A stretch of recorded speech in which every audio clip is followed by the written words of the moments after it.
Dying is a part of life, and everyone will encounter loss at some point, and that initial grieving process can be devastating, affecting each of us in very different ways. We have Sandra Champlian, author of the book We Don't Die, A Skeptic's Discovery of Life After Death, to help us navigate the grieving process. So thank you so much for joining us. Oh, I'm pleased to be here. Thank you. So you claim to have proof that people don't die, that even when we pass on, our souls live on. So tell us a little bit more about that. Well, absolutely. I had never intended on writing a book about life after death. I had a huge fear of dying back in 1996 that led me on a 15-year journey. Is there any credible proof of life after death?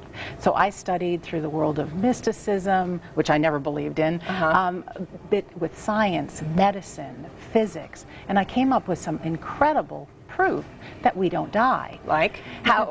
So many things, like Dr. Kenneth Ring, who we've all heard about near-death experiences. And a lot of people just say, well, when our brain shuts down, we'll see that white light, and that's a normal part of dying.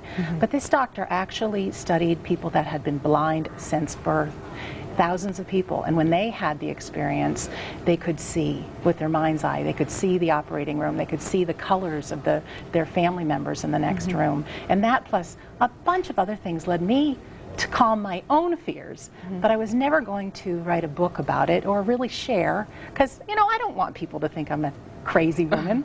But my dad died in 2010, and that led me into the world of grief. That leads me into my next question. You call yourself a skeptic, or you were for a long time. How does a skeptic go from that to writing a book like this? Well, it's incredible, because during the process of my dad dying, I started getting into some incredible fights with my siblings. There was a lot of pain within. Anyone who's lost a loved one knows the incredible pain and sadness. It feels like your guts are being ripped apart, and there's guilt. There's replaying the same things over and over in our minds, and there's a level of depression that's felt that can actually lead people to wanting to end it all and be with their deceased loved ones. And this is a feeling that's not unique to you. No. Or to, I mean, a lot of people feel this way whenever they're grieving. It's a process that everyone has to go through. Yes. So what advice do you have for people that have lost someone? Well, first of all, grief is not just when we lose somebody. It's when we can lose a job, or we lose our health. That's true. Or we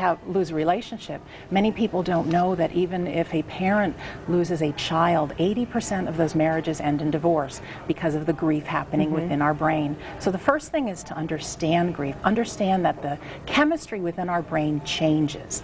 And so ultimately, that's responsible for a different view of reality that may not be happening. So to increase those chemicals in our brain, we do things like, one, when you believe in life after death, that helps, because your loved one isn't gone and our life is for a purpose. But also to do things that will raise that those feel-good chemicals in our brain, such as do some of the things that you love, be with people, listen to music, spend some time quieting your mind, being in that meditative state, exercise, get some sunlight.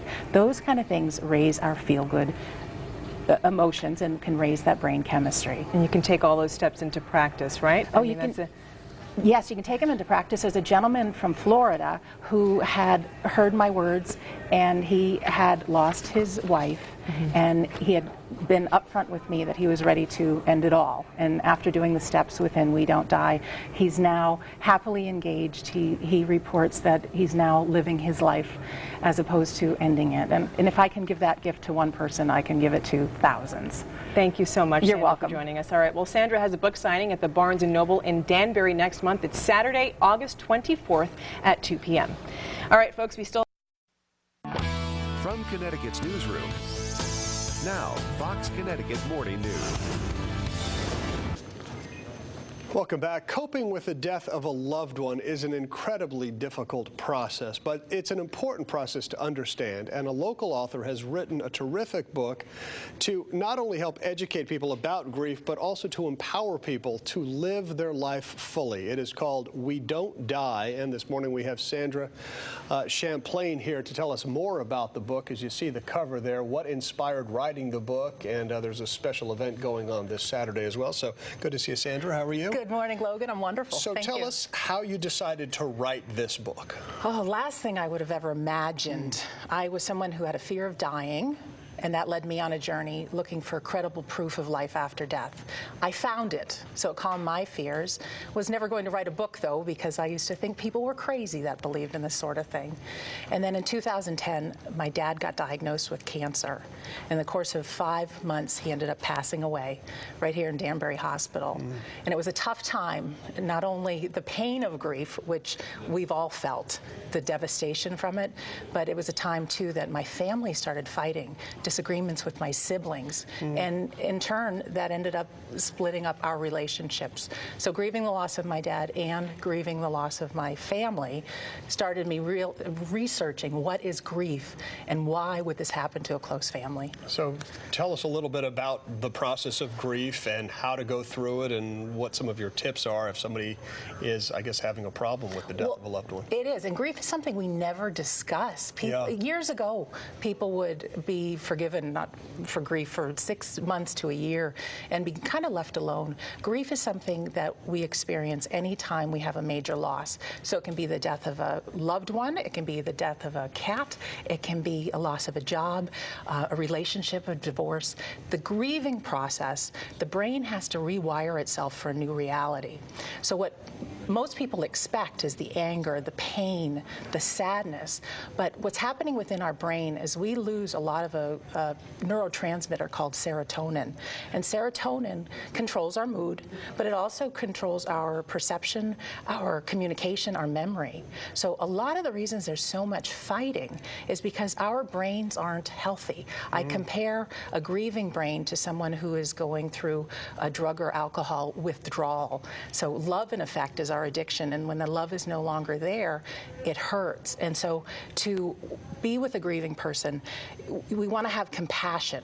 Whether if we're going through a grieving process as a family, be compassionate. Know you're going to get angry and crazy, but work through it as opposed to being upset with one another.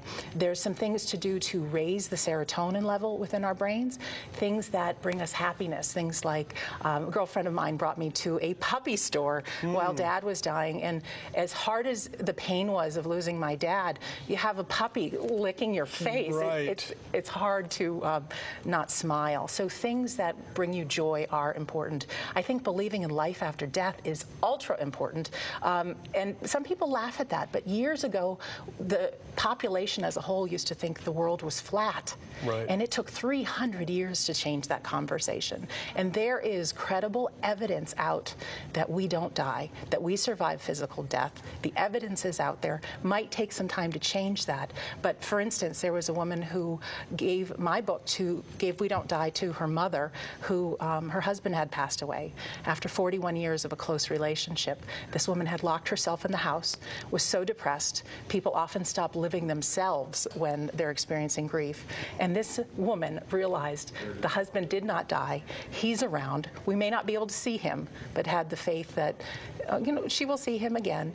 And in turn, she's taken country line dancing classes. She's out with her friends. And life is meant to be lived and lived to the fullest. So in our final moments, we don't have any regrets. Sure. And that's the ultimate message, is to have people live powerful lives. You're going to have a book signing in Kent this Saturday? This Saturday from 1 to 5, I'll be in Kent. And on August 24th, I'll be at the Barnes & Noble in Danbury. Okay, and if people want to pick up the book, We Don't Die, where can they get it? They can get it on Amazon, Barnes & Noble, Nook, Kindle, all the favorite places they buy books. Susan Champlian, good to see you, Susan. Thanks for the insight. Appreciate it.